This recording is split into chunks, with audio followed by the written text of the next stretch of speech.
Hello everyone, good evening, नमस्कार। कैसे हैं आप सब? उम्मीद करती हूँ आप सब अच्छे होंगे। तो जो आज की जो क्लास रहेगी हमारी वो रहेगी वाक्य विचार के ऊपर, क्योंकि शब्द रचना हम पहले पढ़ चुके हैं। हमने पढ़ा था व्याकरण के अंग है 4 है, वर्ण व्यवस्था, शब्द व्यवस्था, पद व्यवस्था और वाक्य व्यवस्था। वर्ण व्यवस्था हम कर चुके हैं, शब्द व्यवस्था हम कर चुके हैं, और अब जो हम करेंगे वो करेंगे वाक्य व्यवस्था, या हम कह सकते हैं वाक्य रचना। तो सबसे पहले जो हमारे लिए इम्पोर्टेंट है जानना कि वाक्य होता क्या है। वाक्य कहते किसको है हम, क्या होता है वाक्य।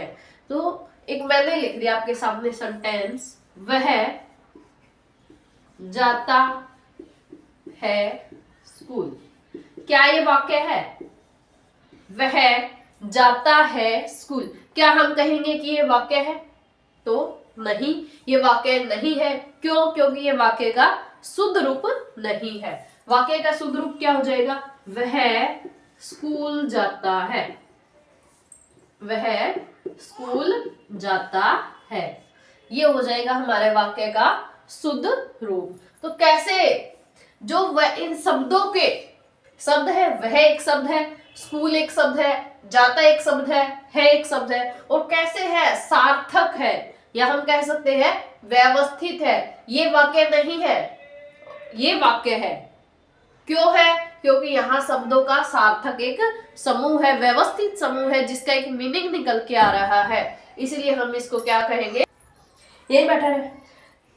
तो वाक्य किसको कहेंगे हम? वाक्य की परिभाषा यहां से क्या निकल के आएगी? शब्दों के सार्थक या व्यवस्थित समूह को वाक्य कहते हैं। रटना नहीं है, चीजों को समझ के करेंगे हम। शब्दों के सार्थक या व्यवस्थित समूह को हम क्या कहेंगे? वाक्य। शब्दों का समूह तो ये भी है, पर इसको हम वाक्य नहीं कहेंगे, इसको हम वाक्य कहेंगे। क्यों? क्योंकि ये क्या है? सार्थक है, एक व्यवस्थित समूह है, मीनिंगफुल है, इसका एक मीनिंग हमारे सामने निकल के आ रहा है। तो इसलिए शब्दों के सार्थक या व्यवस्थित समूह को हम क्या कहेंगे? वाक्य। हमने पढ़ा था व्याकरण के 4 अंग है। कौन से? वर्ण व्यवस्था, शब्द व्यवस्था, पद व्यवस्था और वाक्य व्यवस्था। वर्णों के सार्थक समूह को हम क्या बोल रहे थे? शब्द। तो उसी तरह शब्दों के सार्थक समूह को हम क्या कहेंगे? वाक्य। यहां तक क्लियर सभी को? इसके बाद देखिए वाक्य के भाग, जैसे हमने पढ़े थे व्याकरण के भाग या व्याकरण के अंग, सेम उसी टाइप से वाक्य के भी अंग होते हैं। वाक्य के अंग कह सकते हैं, या हम कह सकते हैं भाग।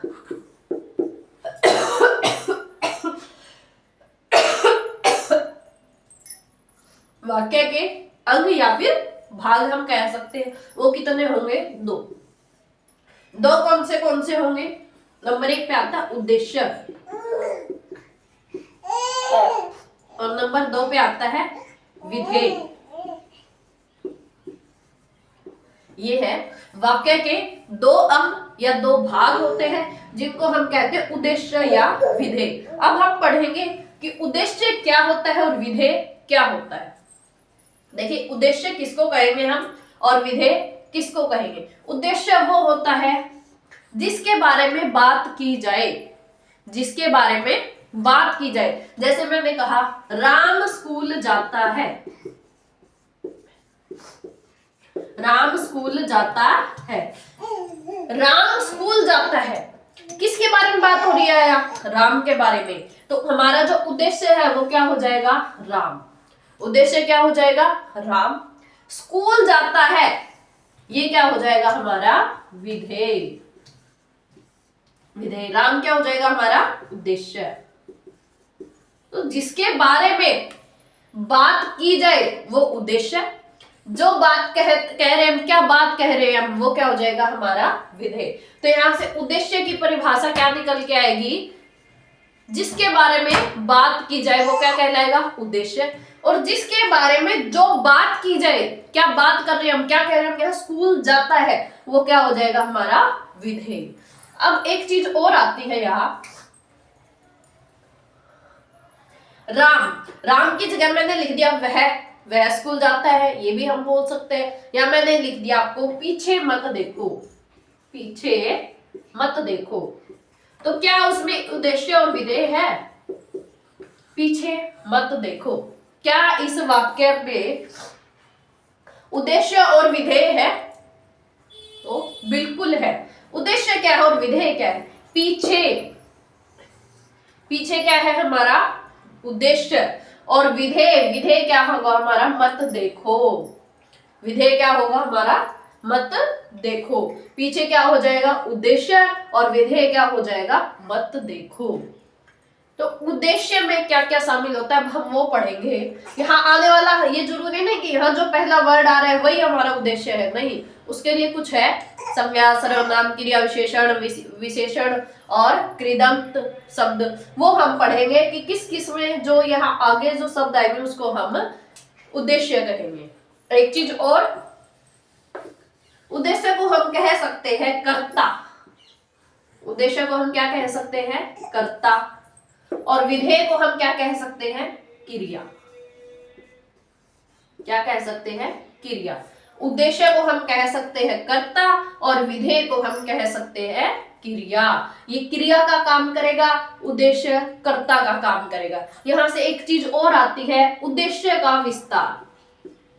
उद्देश्य का विस्तार।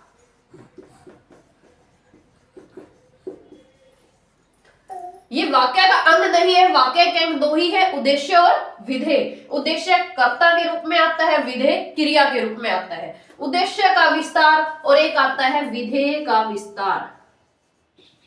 विधेय का विस्तार।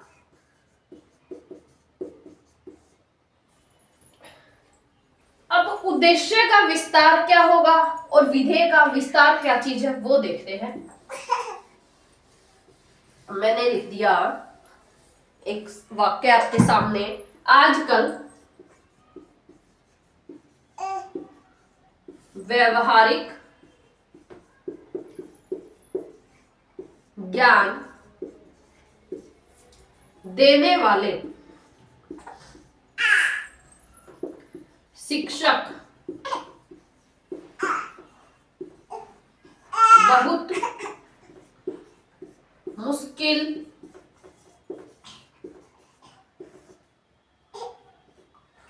से मिलते हैं। मैंने ये लिख दिया आपके सामने एक वाक्य। अब मुझे इसमें बताइए उद्देश्य क्या है और विधेय क्या है? उद्देश्य क्या है और विधेय क्या है? उद्देश्य का विस्तार क्या है और विधेय का विस्तार क्या है? हमने पढ़ा था उद्देश्य किसका काम करेगा? कर्ता का। इसमें कर्ता कौन है? शिक्षक। कर्ता कौन है? शिक्षक है। शिक्षक के बारे में बात की जा रही है, तो ये तो हो जाएगा हमारा उद्देश्य। अलग से लिख देती हूँ मैं यहाँ। उद्देश्य क्या हो जाएगा इसमें हमारा? शिक्षक। उद्देश्य क्या हो जाएगा? शिक्षक। क्या क्रिया क्या है यहाँ पे? मिलते हैं, मिलना। मिलना क्या है? क्रिया है। तो यहाँ जो ये मिलते शब्द है ये क्या हो जाएगी हमारी? क्रिया। क्रिया नहीं, विधेय। क्या बोलेंगे हम इसको? विधेय। विधेय क्या है? मिलते हैं, मिलना। क्रिया विधेय क्या है? मिलते हैं, या हम कह सकते हैं मिलना, है ना। अब देखिए मैंने आपको बताया उद्देश्य किसको बोलते हैं हम? कर्ता को। इस वाक्य में कर्ता कौन है? शिक्षक है। शिक्षक के ही तो बारे में बात की जा रही है ना। शिक्षक बहुत मुश्किल से मिलते हैं, ये क्या हुआ हमारा? उद्देश्य। विधेय क्या होगा? क्रिया। क्रिया क्या है इसमें? मिलते हैं, यानी मिलना। यही तो क्रिया है इस वाक्य में, ये हो जाएगा विधेय। अब आता है उद्देश्य का विस्तार। हमने पढ़ा था, एक मैंने आपको बताया था उद्देश्य का विस्तार, अभी बताया था। अब वो चीज क्या है? उद्देश्य का विस्तार क्या है? ये देखिए उद्देश्य क्या है? शिक्षक। इससे पहले वाला पूरा ये सेंटेंस, ये क्या है आपका? उद्देश्य का विस्तार है। ये जिसको मैं डबल अंडरलाइन कर रही हूं, ये वाला, ये आजकल व्यावहारिक ज्ञान देने वाले, ये क्या हो जाएगा? उद्देश्य का विस्तार। उद्देश्य से पहले वाला। विधेय का विस्तार क्या हो जाएगा? मिलते हैं क्या थी हमारी? क्रिया। इससे पहले वाला ये जिसका मैंने ट्रिपल अंडरलाइन किया है, बहुत मुश्किल से। ये क्या हो जाएगा हमारा विधेय का विस्तार। क्या हो जाएगा? विधेय का विस्तार। ठीक है, ये क्या हो जाएगा हमारा विधेय का विस्तार। तो उद्देश्य समझ में आया। ये नहीं है कि जो हर एक शब्द का हर एक वाक्य का जो पहला अक्षर है वही हमारा उद्देश्य होगा, ऐसा जरूरी नहीं है। उद्देश्य आएगा आपका कर्ता के रूप में और विधेय आएगा आपका क्रिया के रूप में। और उद्देश्य का विस्तार क्या होगा? उद्देश्य से पहले वाला पूरा वाक्य। उद्देश्य क्या है? शिक्षक। शिक्षक से पहले का पूरा वाक्य हमारा क्या हो जाएगा? उद्देश्य का विस्तार। क्रिया से पहले वाला, देखिए उद्देश्य के बाद और क्रिया से पहले क्या रहा हमारा? बहुत मुश्किल से। तो ये क्या हो जाएगा हमारा? विधेय का विस्तार। यहां तक क्लियर सभी बच्चों को? आगे बढ़ते हैं। अब नेक्स्ट आता है हमारा उद्देश्य के रूप में किस किस का प्रयोग हो सकता है। जैसे एक मिनट बताती हूँ आपको। उद्देश्य हमने पढ़ा, उद्देश्य किसके रूप में यूज होता है हमारा? कर्ता के रूप में। कैसे कर्ता के रूप में? तो हम क्या लिखेंगे? उद्देश्य। उद्देश्य किसके रूप में हमारा यूज हो सकता है? तो उद्देश्य के रूप में क्या क्या आ सकता है हमारा? संज्ञा, सर्वनाम, विशेषण,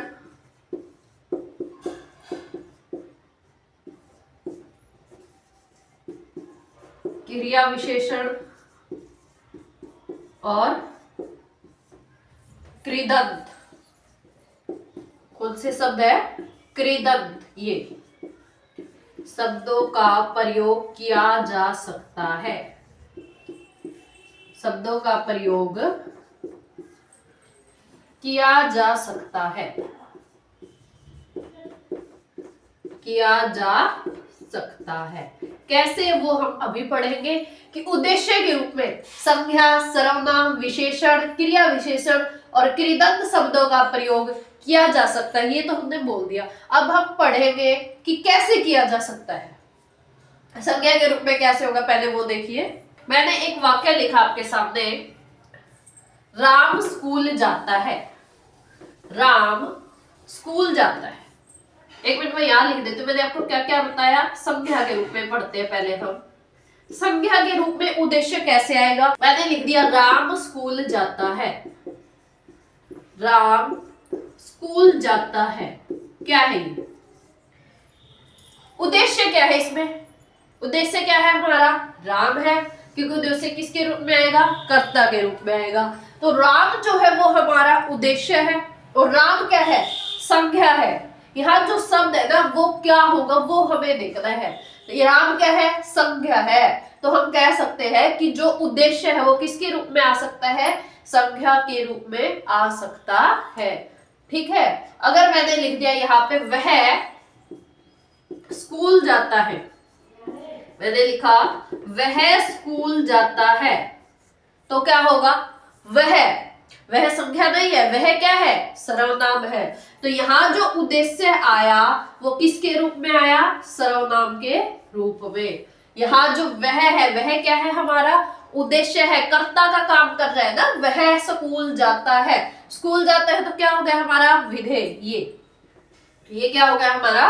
विधेय। उद्देश्य क्या है इसमें हमारा? वह। और वह क्या है? एक सर्वनाम। तो सर्वनाम, इसलिए मैंने आपको बोला उद्देश्य में हम संज्ञा, सर्वनाम, विशेषण, क्रिया विशेषण और कृदंत शब्दों का प्रयोग किया जाता है। ये तो हो गया संज्ञा के रूप में उद्देश्य, ये हो गया सर्वनाम के रूप में उद्देश्य।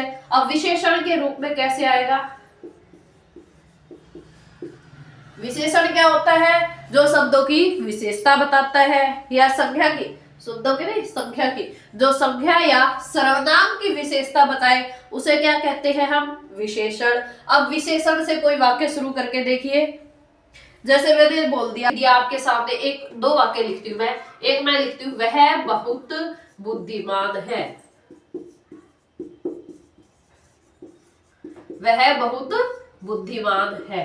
दूसरा मैंने आपके सामने लिखा बुद्धिमान लोग, मैंने लिख दिया बुद्धिमान, क्या लिख रही हूं मैं, बुद्धिमान हमेशा सच बोलते हैं, हमेशा सच बोलते हैं। अब मुझे बताइए इसमें उद्देश्य जो है विशेषण के रूप में कौन से में प्रयोग हुआ है।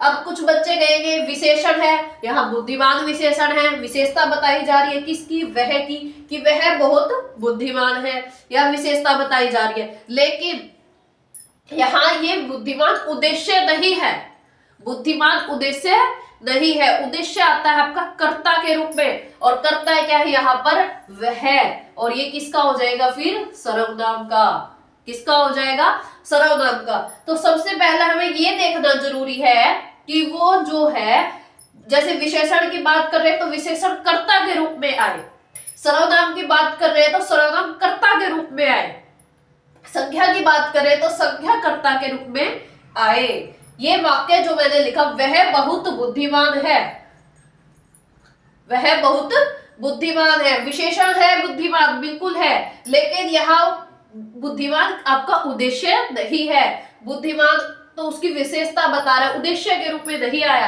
यहाँ उद्देश्य के रूप में कौन है, वह, और वह क्या है, सर्वनाम। वाक्य में बुद्धिमान हमेशा सच बोलते हैं, ये बुद्धिमान किसके रूप में, यहाँ कर्ता के रूप में, किसके रूप में है, कर्ता के रूप में है बुद्धिमान आपका।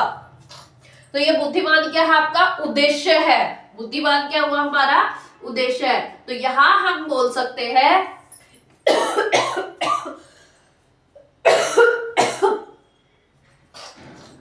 यहां हम बोल सकते हैं कि जो बुद्धिमान हमेशा सच बोलते हैं, इस वाक्य में बुद्धिमान क्या हो गया हमारा, उद्देश्य। उद्देश्य किसके रूप में प्रयोग हुआ है, विशेषण के रूप में प्रयोग हुआ, ये हम बोल सकते हैं। उद्देश्य क्या होता है, जिसके बारे में बात कही जाए। यहाँ हमने बोला बुद्धिमान हमेशा सच बोलते हैं, किसके बारे में बात हो रही है, बुद्धिमान लोगों के बारे में बात हो रही है। तो बुद्धिमान किसके रूप में है आपका, उद्देश्य के रूप में आया। और उद्देश्य, बुद्धिमान शब्द कैसा है, विशेषण शब्द है, तो हम यहाँ कह सकते हैं कि बुद्धिमान जो शब्द है यहाँ वो विशेषण, उद्देश्य विशेषण के रूप में आया है। यहां तक क्लियर हुआ सभी को, एक बार फिर मैं बता देती हूं। राम स्कूल जाता है, राम स्कूल जाता है, तो हमने देखा, हमें देखना है सिर्फ उद्देश्य। उद्देश्य क्या आपका, राम, राम क्या है, संख्या, तो यहाँ उद्देश्य है संख्या के रूप में यूज हुआ है। यहाँ वह है, वह क्या है आपका, सर्वनाम, तो यहाँ हम कह सकते हैं वह किसके, या उद्देश्य किसके रूप में प्रयोग हुआ है, सर्वनाम के रूप में। इस वाक्य में भी वह किसके रूप में प्रयोग हुआ है, सर्वनाम के रूप में, ना कि विशेषण के रूप में।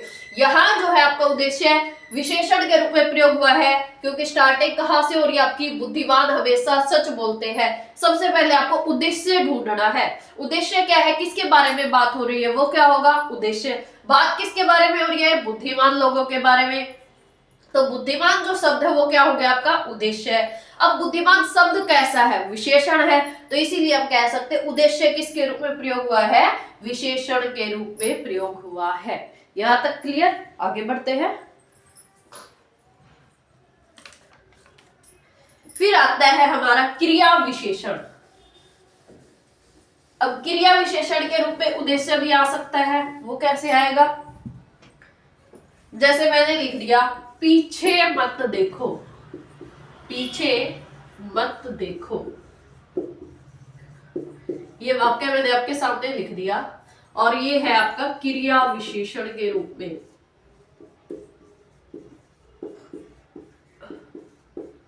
क्रिया विशेषण के रूप में, क्रिया विशेषण के रूप में कैसे आएगा आपका उद्देश्य, पहले यहाँ देखो कि बात किसके बारे में हो रही है, यहाँ हम उद्देश्य ढूंढते हैं। क्या है यहाँ, पीछे मत देखो, क्या कहा गया, या पीछे के बारे में बात हो रही है, पीछे मत देखो। तो जो पीछे शब्द है वो किसका काम कर रहा है आपका, जिसके बारे में बात की जाए वो क्या होगा, उद्देश्य। यहाँ किसके बारे में बात कर रहे हैं, पीछे मत देखो, तो यहाँ जो पीछे शब्द है वो क्या हो जाएगा आपका, उद्देश्य है। पीछे शब्द क्या हो जाएगा, उद्देश्य। मत देखो, ये क्या हो गई, क्रिया। जो क्रिया की विशेषता बताई उसको हम क्या बोलते हैं, क्रिया विशेषण। तो जो ये पीछे शब्द है वो किसका काम कर रहा है, यहाँ क्रिया विशेषण का काम कर रहा है। पीछे जो शब्द है वो किसका काम कर रहा है, क्रिया विशेषण का काम कर रहा है, लेकिन वाक्य में वो किसके रूप में यूज हुआ है, उद्देश्य के रूप में। इसीलिए हम कह सकते हैं उद्देश्य जो है क्रिया विशेषण के रूप में प्रयोग हुआ है। तो परिभाषा में हमने यही पढ़ा था, उद्देश्य संज्ञा सर्वनाम विशेषण और क्रिया विशेषण और कृदंत शब्दों के रूप में प्रयोग किया जा सकता है। क्रिया विशेषण तक क्लियर हुआ। पीछे मत देखो, आगे मत देखो। आप इस टाइप से जो वाक्य है जिसमें क्रिया विशेषण है, पीछे जो शब्द है वो काम कर रहा है उद्देश्य का, लेकिन है कैसा शब्द, क्रिया विशेषण। कैसा शब्द है, क्रिया विशेषण, क्योंकि मत देखो ये क्रिया है, देखना एक क्रिया है, क्रिया की विशेषता बता रखी है, इसलिए हम इसको बोलेंगे क्रिया विशेषण।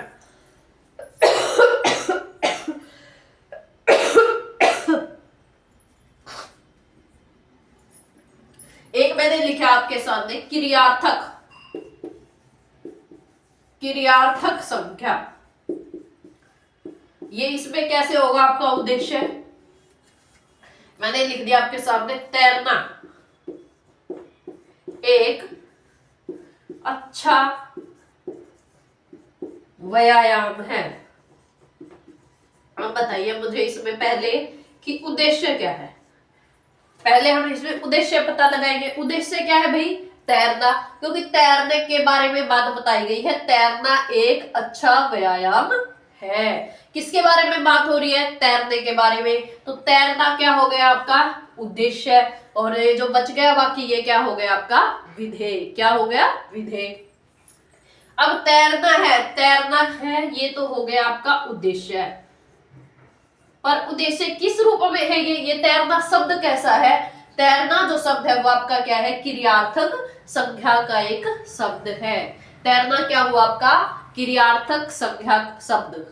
ठीक है, तैरना कैसा शब्द है, क्रियार्थक संज्ञा शब्द है, लेकिन इस वाक्य में किसके रूप में हुआ है, उद्देश्य के रूप में। तो यहां से हम बोल सकते हैं उद्देश्य आपका क्रियार्थक संज्ञा के रूप में भी हो सकता है। एक आता है इसी में वाक्यांश। वाक्यांश के रूप में भी हम प्रयोग कर सकते हैं उद्देश्य को। वाक्यांश के रूप में कैसे करेंगे, वाक्यांश के रूप में भी प्रयोग कर सकते हैं। जैसे मैंने लिखा, मेरे पास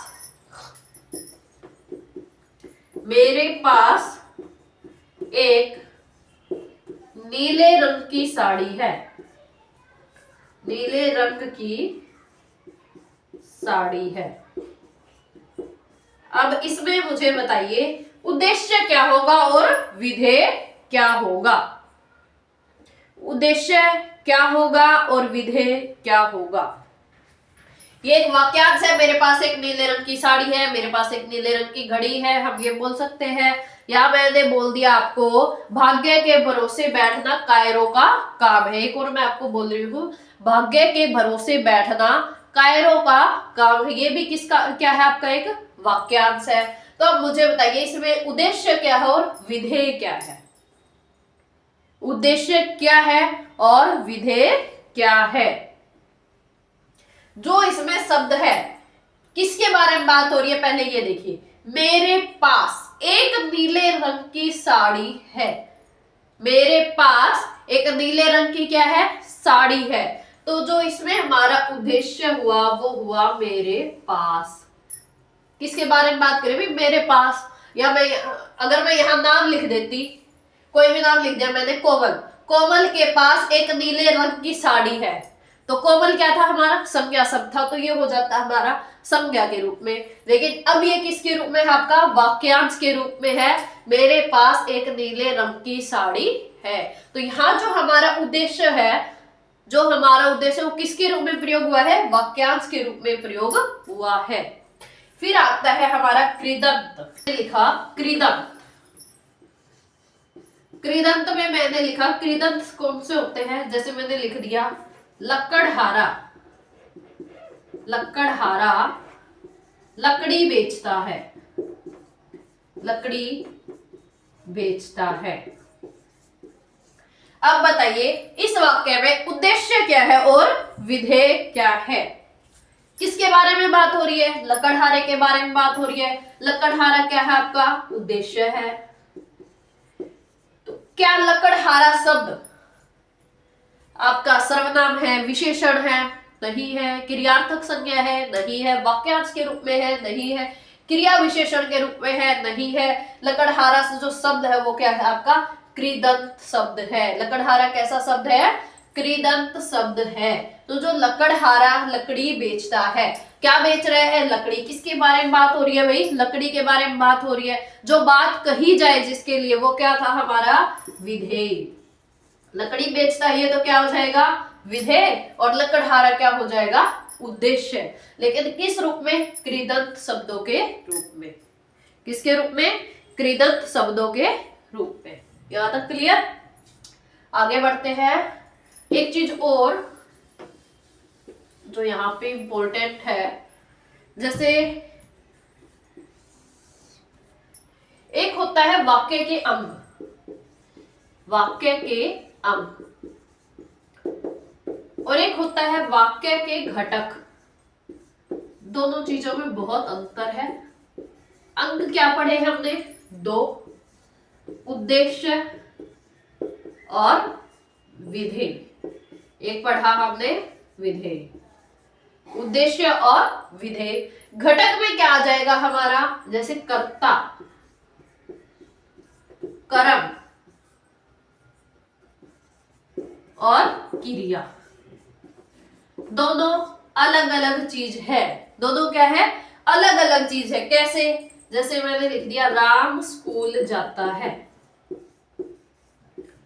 राम स्कूल जाता है। अब हर वाक्य में कर्ता भी होगा, क्रिया भी होगी, कर्म किसी में होगा किसी में नहीं होगा, है ना? अब देखिए जैसे मैंने लिखा राम स्कूल जाता है। अब इस वाक्य में उद्देश्य क्या है आपका? राम। और विधेय क्या है आपका? स्कूल जाता है। ये तो हो गया हमारा अंग के रूप में, उद्देश्य और विधेय के रूप में। घटक में क्या होगा आपका? राम करता है, कर्म क्या है यहाँ पे? स्कूल, और क्रिया क्या है यहाँ पे? जाता है। ये क्या हो जाएगी आपकी? क्रिया। क्या हो जाएगी? क्रिया। स्कूल क्या हो जाएगा? कर्म, और राम क्या हो जाएगा आपका? कर्ता। तीनों ये चीज अलग है, ये अलग है। इनको रिलेट करके मत देखना। राम यहाँ करता है, स्कूल यहाँ कर्म है, जाता है यहाँ पर क्रिया है। ये तो है वाक्य के घटक कि वाक्य के अंदर आएंगे। लेकिन जो वाक्य के अंग है वो है अलग चीज है, उद्देश्य और विधेय। यहाँ पे राम है आपका उद्देश्य, स्कूल जाता है पूरा क्या हो जाएगा आपका? विधेय। जो करता है, जिसके बारे में बात कही जा रही है, वो उद्देश्य है, और जो बाकी बच गया आपका वो सारा क्या है? विधेय। वाक्य के भेद। आगे आता है हमारा रचना के आधार पर। रचना के आधार पर वाक्य के भेद। वाक्य के भेद।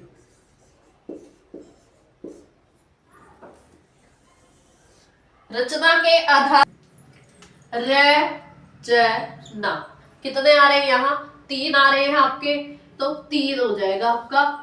रचना के आधार पर वाक्य कितने प्रकार के होंगे? 3 प्रकार के होंगे। यहाँ देखो 3 अक्षर आ रहे हैं, तो 3 प्रकार की। रचना के आधार पर वाक्य 3 प्रकार के। कौन से कौन से? सबसे पहले आता है आपका सरल वाक्य।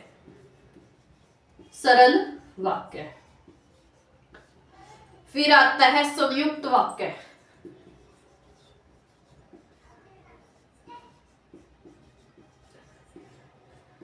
फिर आता है मिश्र वाक्य या मिश्रित वाक्य। मिश्रित या मिश्र वाक्य। अब ये कौन से होते हैं? सरल वाक्य कौन सा होता है? जो बिल्कुल सरल हो दिखने में ना। सरल वाक्य कौन सा होगा? जिसमें एक उद्देश्य और एक विधेय। एक उद्देश्य और एक विधेय। एक विधेय। एक ही उद्देश्य होगा और एक ही विधेय होगा, वो वाक्य कौन सा हो जाएगा आपका? सरल वाक्य। जैसे मैंने लिखा, राम रावण को मारता है, मारता है। एक मैंने लिखा, वह स्कूल जाता है,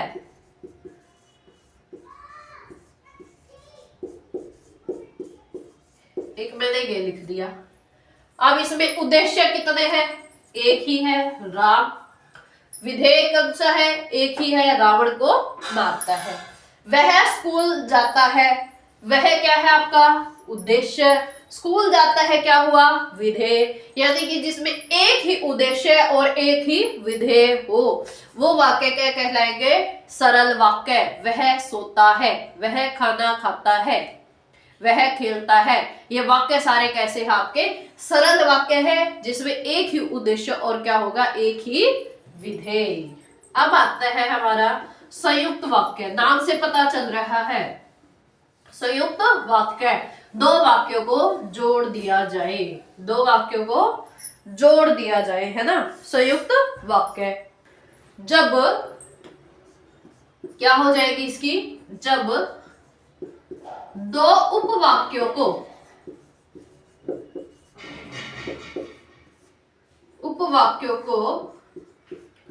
एक शब्द के द्वारा जोड़ा जाए,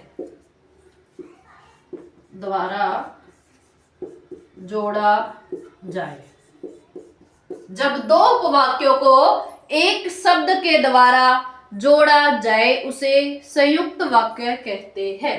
कैसे? एक योजक शब्द। जब दो उपवाक्यों को एक योजक शब्द के द्वारा जोड़ा जाए उसे क्या कहेंगे हम? संयुक्त वाक्य। नाम से ही पता चल रहा है, संयुक्त यानी कि जोड़ दिया जाए। किनको जोड़ेंगे? दो उपवाक्यों को। अब उपवाक्य क्या होता है ये देखिए पहले।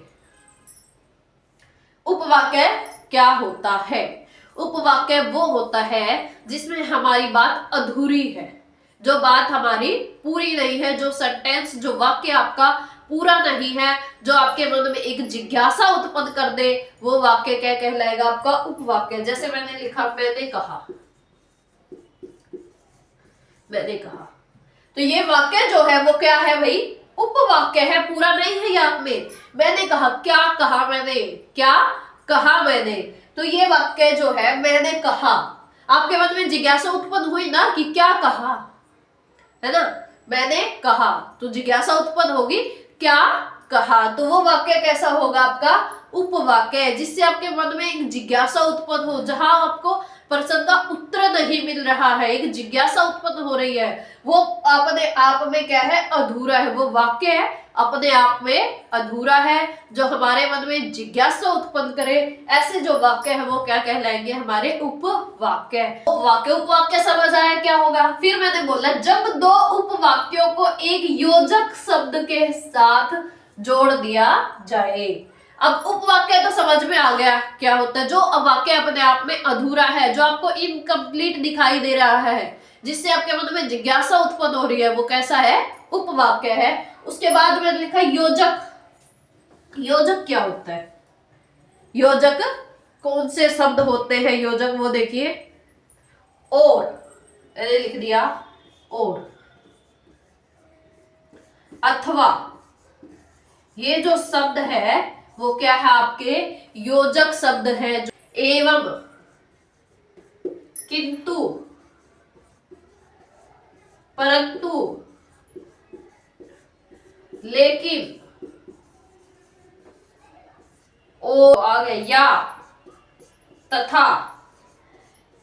टेंस पढ़ोगे ना तो अपने आप पता लग जाएगा कि ये वाक्य सरल है, संयुक्त है या मिश्र वाक्य है। अपने आप पता लग जाएगा। इन शब्दों को याद करने की आपको जरूरत नहीं है, बस एक बार देख लो। वह घर गया और सो गया। मैंने एक वाक्य लिखा, यहां लिख देती हूं। वह घर जाकर सो गया। एक मैंने ये लिखा, एक मैंने आपके सामने लिखा, वह घर गया और सो गया, और सो गया। अब बताइए,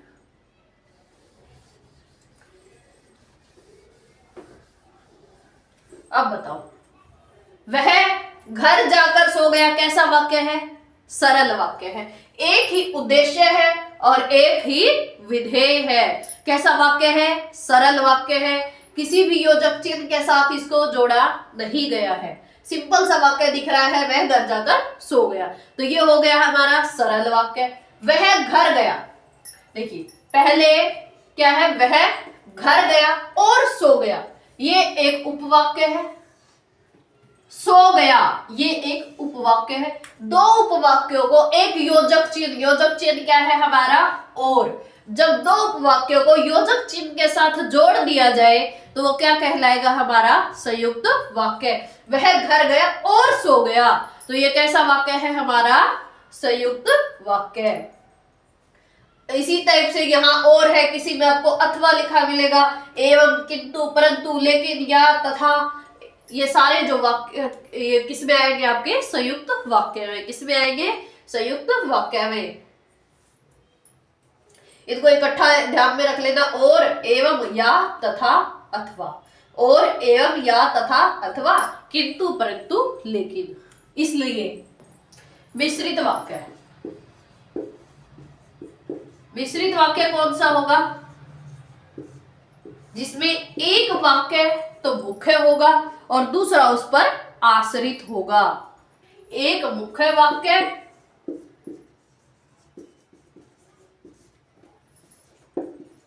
और दूसरा आश्रित। दूसरा उस पर क्या है? आश्रित है। मुख्य वाक्य के ऊपर जब दूसरा वाक्य आश्रित है तो उसे क्या कहेंगे? मिश्रित वाक्य। कैसे? जैसे मैंने लिख दिया कि, कुछ योजक चिन्ह है इसके, कि, जो, क्योंकि, कि, जो, जितना, उतना, जैसा, वैसा, जब, तब, जहां, वहां, जिधर, उधर, अगर, यदि, तो, यद्यपि, तथापि। मिश्रित वाक्य एक मुख्य वाक्य होगा और दूसरा उस पर आश्रित होगा, जिसके कुछ योजक चिन्ह है कि, जो, क्योंकि, जितना, उतना, जैसा, वैसा, जब, तब, जहां, वहां, जिधर, उधर, अगर, यदि, तो, यद्यपि, तथापि। कैसे? वो देखिए कैसे आश्रित होगा, हम उदाहरण के द्वारा इसको समझेंगे। अब मैंने लिखा मैं वहां गई, यहां देखिए एक मैं वाक्य लिखती हूं, मैं वहां गई जहां तुमने बोला था।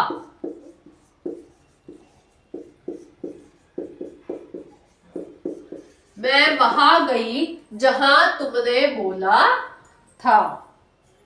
अब बताओ, मैं वहां गई, तुमने बोला था, ये वाक्य इसके ऊपर आश्रित है या नहीं है? तुमने बोला था, क्या बोला था, कहां, क्या?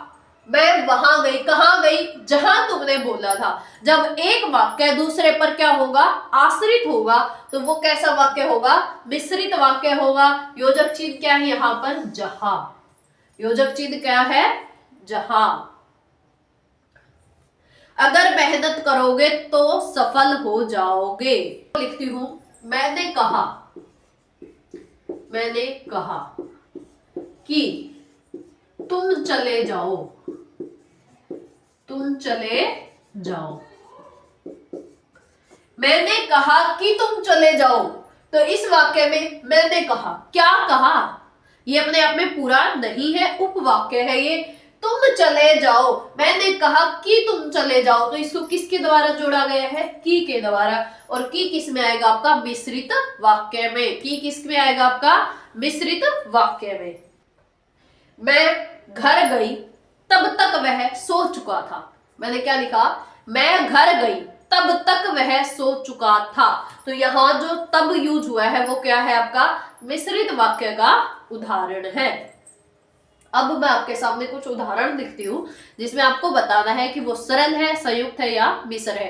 एक ही वाक्य को हम तीनों टाइप से देखेंगे तो कंफ्यूजन जो है वो सारा दूर हो जाएगा। ठीक है, ये कुछ शब्द थे, योजक चिन्ह थे आपके की, जो, क्योंकि, जितना, उतना, जैसा, वैसा, जब, तब, जहां, वहां, जिधर, उधर, अगर, यदि, तो, यद्यपि, तथापि।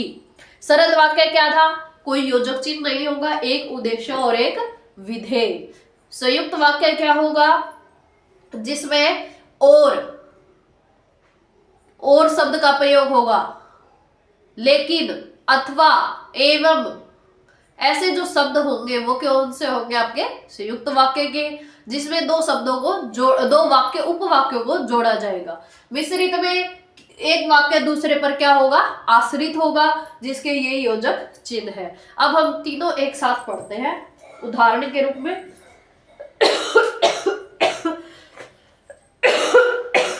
देखते हैं जिसमें हम तीनों पढ़ेंगे, तीनों टाइप। एक ही वाक्य को तीन प्रकार से इसमें कैसे लिखा जा सकता है। मैंने लिखा तुम पढ़कर सो जाओ, तुम पढ़कर सो जाओ। ये कैसा वाक्य है? पहले तो ये तुम पढ़कर सो जाओ, कोई योजक चिन्ह का प्रयोग हुआ नहीं, तो ये कैसा वाक्य है? हमारा सरल वाक्य है, एक ही उद्देश्य और एक ही विधेय है, बिल्कुल सिंपल सा वाक्य है, तुम पढ़कर सो जाओ। इसका संयुक्त क्या बनेगा? इसका संयुक्त क्या बनेगा? तुम पढ़ो। संयुक्त वाक्य में क्या होते हैं योजक चिन्ह? और होता है ना? इसलिए, और, इसलिए, किंतु, परंतु, एवं, अथवा, ये किसमें होते हैं? संयुक्त वाक्य में। यहां क्या बनेगा? तुम पढ़ो, तुम पढ़ो और सो जाओ, और सो जाओ। ये हो गया आपका इसका संयुक्त वाक्य। अब इसी को अगर मैं मिश्रित में कहूं तो क्या लिखेंगे आप? इसी वाक्य का मिश्रित में क्या लिखेंगे? जब तुम पढ़ो, जब तुम पढ़ लोगे, इसी वाक्य का मिश्रित क्या हो जाएगा? जब तुम पढ़ लोगे तब तुम सो जाना। मीनिंग एक ही है पर कहने का तरीका अलग अलग है। मीनिंग तो एक ही है, तुम पढ़कर सो जाओ, तुम पढ़ो और सो जाओ, जब तुम पढ़ लोगे तब तुम सो जाना। मीनिंग तो एक ही है ना, कहना तो एक ही बात चाह रहे हैं, लेकिन कहने का जो तरीका है वो क्या है? अलग अलग है। सिंपल कहा सरल वाक्य, और योजक चिन्ह का प्रयोग किया संयुक्त वाक्य। जब तब किसकी पहचान है? मिश्रित वाक्य की पहचान है। जब तुम पढ़ लोगे तब तुम सो जाना। मैंने बोला मोहन हंसकर बोला। क्या है? मोहन हंसकर बोला।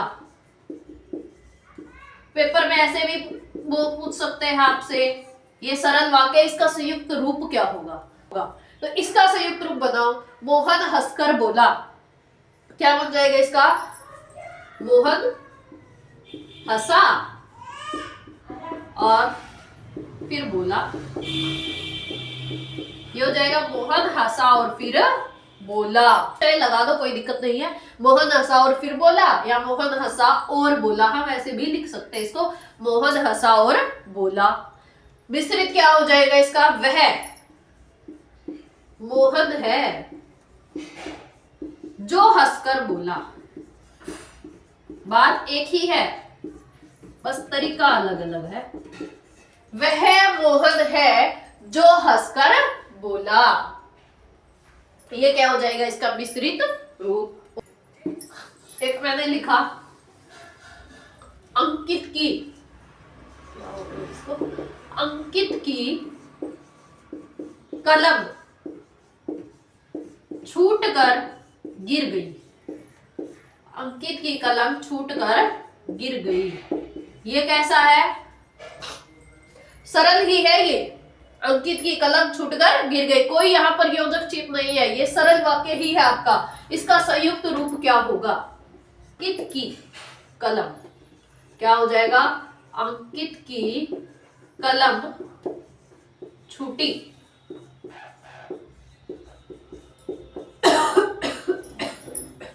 और वह गिर गई। सरल क्या था? अंकित की कलम छूटकर गिर गई। संयुक्त क्या हो जाएगा? अंकित की कलम छूटी और वह गिर गई। अंकित की कलम छूटी और वह गिर गई। मिश्रित क्या हो जाएगा? जो कलम अंकित से छूटी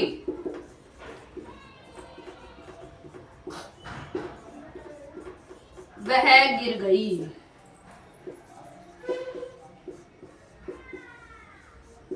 जो कलम अंकित से छूटी वह गिर गई। जो वह, ये किसके एग्जाम्पल है? हमारे मिश्रित वाक्य के। तो ये कैसा है आपका? मिश्रित वाक्य है, देखकर ही पता चल रहा है। सरल वाक्य और आया है संयुक्त वाक्य। जो वह, ये ऐसे शब्द आ रहे हैं, वो कौन सा वाक्य है आपका?